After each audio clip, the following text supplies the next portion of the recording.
Yesus, selamat menikmati berkat Tuhan di pagi yang baru ini. Nah, sebelum kita memulai pembelajaran kita pada pagi hari ini, kita mau merenungkan kebenaran firman Tuhan yang terambil di dalam kitab Yesaya pasal yang ke-43 ayatnya yang keempat. Yesaya pasal 43 ayat yang keempat, demikian firman Tuhan, oleh karena engkau berharga di mataku dan mulia, dan aku ini mengasihi engkau, maka aku memberikan manusia sebagai gantimu dan bangsa-bangsa sebagai ganti nyawamu. Amin buat kebenaran firman Tuhan. Nah, anak-anak SMP dan anak-anak SMK Kristen Elim, apakah kamu memiliki orang yang spesial di hatimu? Misalnya papamu, mama, atau kakak dan adik kamu, atau juga mungkin ada teman-teman yang begitu spesial di hati kamu.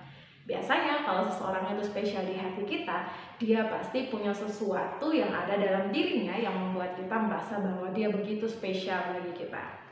Tapi tahukah kamu kalau setiap kita sebenarnya adalah orang-orang yang spesial? Dan kita ini ternyata spesial di hatinya Allah.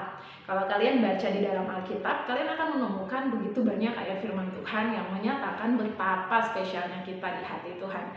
Misalnya di dalam Yohanes pasal 3 ayat 16, firman Tuhan katakan bahwa karena Allah begitu mengasihi setiap kita, sehingga Dia rela menyerahkan anaknya Tuhan Yesus untuk turun ke dalam dunia, mengambil rupa sebagai manusia, mati di atas kayu salib untuk menebus dosa-dosa setiap kita dan menyelamatkan kita dari hukuman maut. Jadi begitu spesialnya kita, begitu berharganya kita, Tuhan rela untuk datang ke dalam dunia untuk menyelamatkan kita.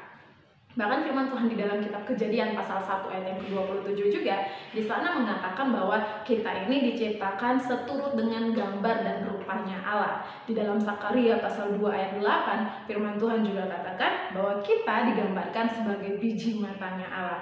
Begitu spesial bukan kehidupan kita di mata Tuhan? Jadi sebagai orang-orang yang spesial di mata Tuhan, seharusnya kita juga melakukan sesuatu yang membuat Tuhan bangga memiliki kita sebagai anak-anaknya. Kalau kalian buka di dalam kitab Roma pasal yang ke-8 ayat yang ke-17, Ibu Eta bacakan bagi kalian ya. Dan jika kita adalah anak, maka kita juga adalah ahli waris. Maksudnya orang-orang yang berhak menerima janji Allah, yang akan menerimanya bersama-sama dengan Kristus, yaitu jika kita menderita bersama-sama dengan Dia, supaya kita juga dipermuliakan bersama-sama dengan Dia. Jadi seperti yang tadi sudah Ibu Eta katakan, bahwa setiap kita itu begitu berharga. Kita disebut sebagai ahli waris, sebagai anak-anak Allah. Berarti betapa berharganya kita di mata Tuhan. Dan sebagai orang yang spesial, itu harusnya kita melakukan sesuatu yang bisa membuat Allah bangga kepada kita. Allah bangga memiliki kita sebagai anak-anaknya. Allah bangga mewariskan kerajaan Allah kepada setiap kita sebagai ahli-ahli warisnya. Jadi apa yang harus kita lakukan untuk membuat Allah bangga pada kita?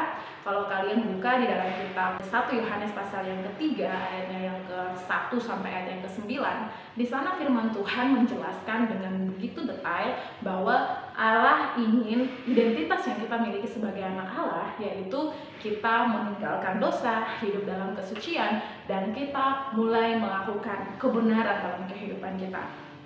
Jadi sekarang coba kamu pikirkan, kira-kira identitas sebagai anak Allah itu apakah sudah ada di dalam dirimu atau sama sekali belum ada? Kalau belum memiliki identitas ini dalam diri kita, itu artinya kita belum benar-benar menyadari betapa berharga dan betapa spesialnya kita di hati Allah. Jadi kalau kita mau menjadi orang yang spesial di hatinya Allah, Ibu Eta sarankan kita mulai belajar untuk memiliki kehidupan yang benar di hadapan Tuhan. Mari kita taat dan setia melakukan setiap kebenaran firman Tuhan di dalam kehidupan kita. Karena kita spesial dan berharga, Tuhan begitu mengasihi setiap kita dan memberikan segala hal yang baik dalam kehidupan kita. Jadi sebagai bentuk kita bersyukur, sebagai bentuk kita menghargai setiap kasih Allah bagi setiap kehidupan kita, maka alangkah baiknya kita mari menunjukkan identitas sebagai anak-anak Allah dalam kehidupan kita. Tinggalkan segala sesuatu yang menghalangi kita untuk datang kepada Tuhan.